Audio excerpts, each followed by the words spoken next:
Councillor Penny H.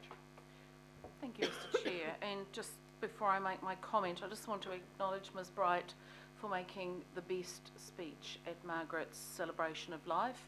It was short and to the point and reminded us that, I think, what was your point, Penny, that quiet women don't get anywhere. It's women of... Well-behaved women really make history.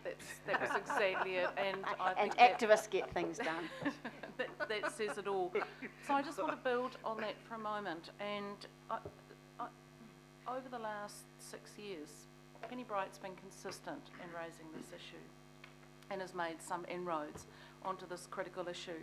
And I think, Mr. Mayor and councillors, we need to look at, you know, at a time when trust in councils generally and trust in experts and bureaucracy has never been at a greater all-time low, this is one of the areas where I think we could be doing some work, and I would greatly encourage, I'm not going to move a recommendation, I'm happy to move the recommendation that Ms. Bright be thanked, and we acknowledge the work that she's done.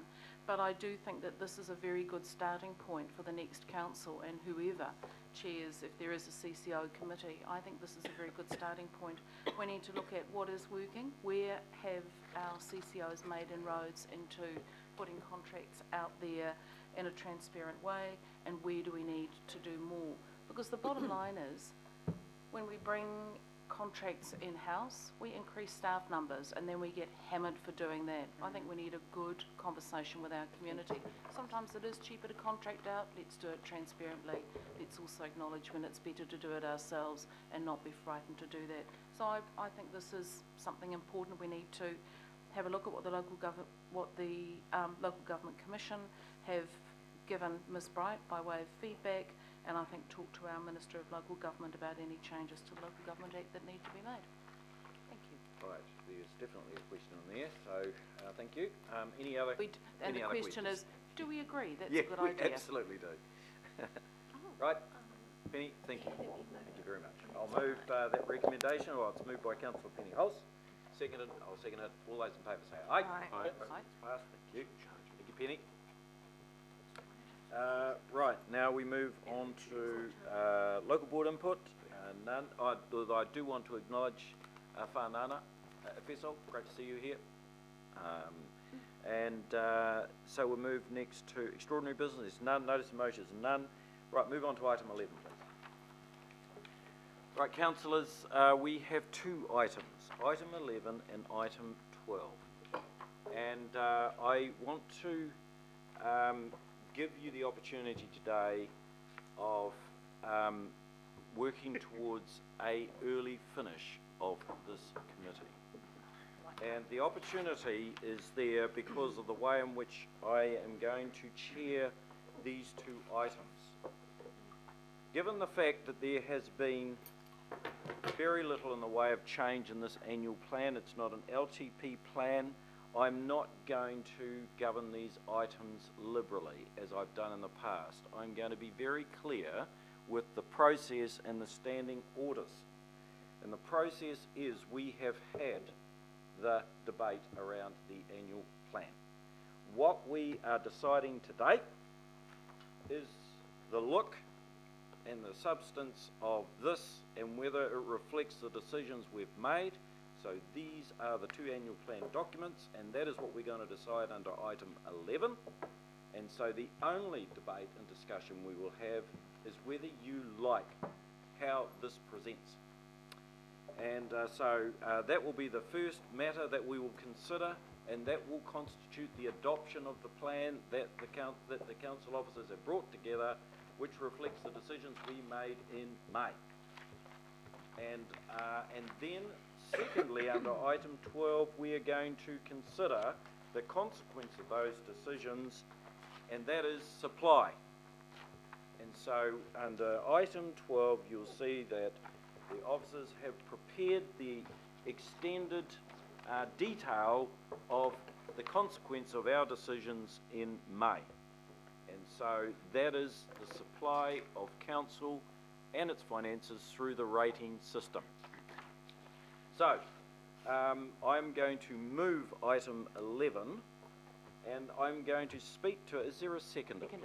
Councillor Linda Cooper will second it. And all I'm going to say with regard to this is it most assuredly reflects the decisions that we made as a body in the last meeting of this body dealing with the annual plan.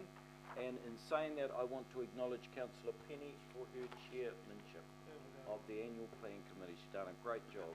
Thank you very much, Penny. And say that in the 6 times that we have put together annual plan documents, we are getting better every time, and they are more legible and better understandable. We are getting better at getting them in and around the community.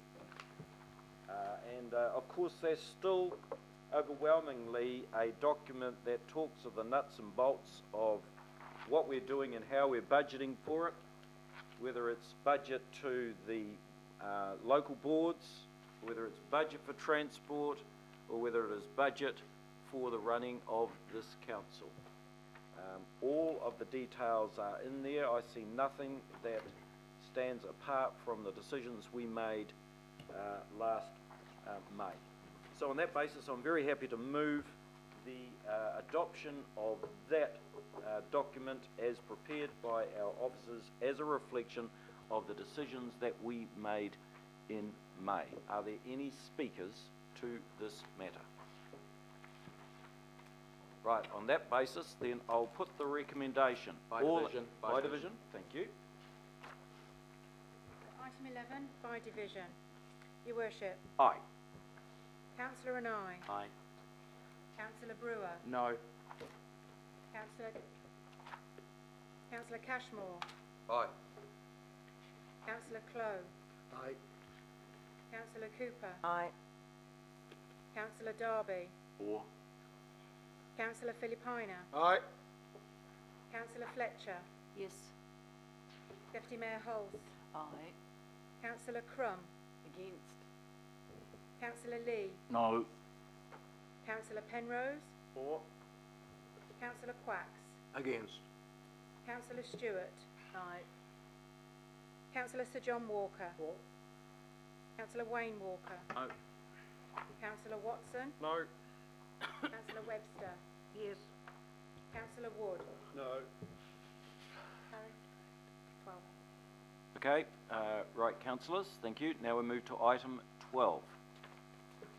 Right, as I reflected to you, item 12, having set the parameters of rating, sets out the numbers that relate to that rating. And so, councillors, I again support it as a true and correct reflection of our decisions in May. It is quite a detailed table, but having read through it, having had the opportunity for a briefing, I know you have all worked it through yourselves and have asked questions, I'm sure. This is not time for questions. I'm more than comfortable to move those recommendations. Do I have a seconder? Councillor Penny Webster. Right. So, Councillor Penny, I have nothing further to add to this. Councillor Christine. Mr. Chairman, I've reflected very deeply on this budget, and the reason that I voted for 11 is that in the actual quantum and the detail of the budget and the challenges with operational costs and so forth, I've interrogated the transport budget, I've interrogated the parks budget, and I believe that the actual quantum for the budget is probably about where it should be. The difficulty that I have, Mr. Chairman, is just the way in which certain parts of our community are shouldering the costs associated with it.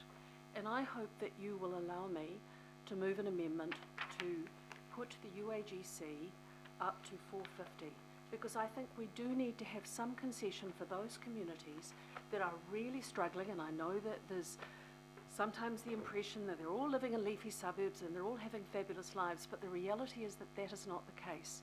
And in the interests of equity and fairness, this is the only tool that we have. And Mr. Chairman, I hope that you will allow me to move it. I know that Councillor Brewer has agreed to second this, and it would be helpful for me if we could actually have a short discussion on that. Councillor Fletcher, it'll be short.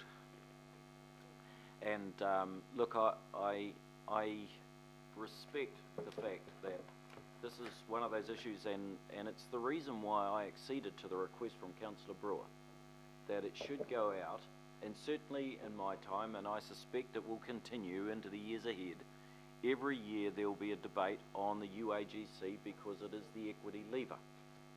And look, we had a good debate on that issue in the draft side. The community had a good debate and had a massive debate during the LTP. And then we had another good debate. It was the most extensive debate outside of the ITL in May. The vote was pretty clear. And so, Councillor Chris, look, I understand and know how strongly you feel about this. And I certainly appreciate your view with regard to the rating system generally. And I appreciate your support in that. If I were to open the door to the issue of the UAGC, then Councillor Bill or anyone else could open up the issue of rural rates, and then we'd be off again. So, although I respect your concern, and you conveyed this to me earlier, if I'm to stand true to our process and what I said at the start of this meeting, that now we need to purely reflect on the decisions we made in May rather than relitigate, and you know you've heard me on this a lot of times. Auckland has too often been sundered by relitigation of decisions it's made. And we have made this decision, so with all due respect, I have to rule your request out of order. Mr. Chairman,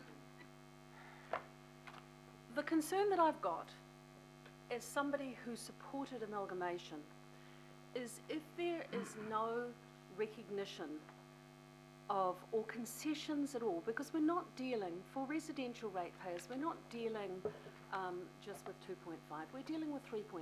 And when you look at the amount that some people are paying by way of rates already, my fear is the very people who supported amalgamation are going to actually seek to get out of the super city. That is the message that has been coming loud and clear at me through constituency clinics and meeting with members of the public. And I think it's been unfortunate that the council were not prepared to look at any other measures as we've moved forward. So I, with great regret, will have to vote against this agenda item. I think that this council has made a mistake, and it will live to regret it, because there is a mood of discontent out there that this is unacceptable. And as we know, when you actually go through what this budget is trying to do, it is extremely hard, and I put on my Parks portfolio hat at the moment, it's extremely hard to shave any costs out of this budget. And I don't want to see further reductions in terms of parks or transport, but I would say that we have tools and we've chosen not to use them, and for that reason I can't support this agenda item. Councillor Chris, look, I understand and respect that. And what I will say really only as a final reflection back before we have this vote is that we are now going into an election process. There will be someone new sitting in this chair in 3.5 months' time. So I would urge you to pay very close attention to the commitments that they're making in this space during the course of the campaign. Yeah, it's a worry. And further, that you take, and all of you will take the issue of the UAGC onto the hustings and have the chance to receive further reflections back from the community during that time. And I'm afraid to tell you, but I suspect that most of what you'll hear on the hustings, if you actually go around the entire city, will be a general level of comfort with where the UAGC is at. So, enough.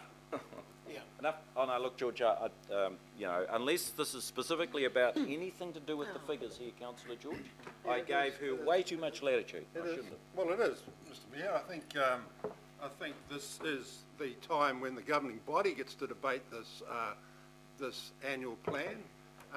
It was at a committee, we went through the committee, that's when No, we... Councillor we George, make- stop. Well, I can make a speech, No, can't no, I? no, hang on. Well, you're... No, no.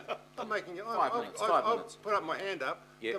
to say something on this annual plan. Councillor George, That's just... what I'm doing at the moment. Yeah, well, just hang on. I want to give you some direction in your speech. Well, I don't like you giving me direction. Oh, well, it's... I prefer to use my own thinking, my own thinking, I know you don't like direction from me, Councillor George, but that's all right.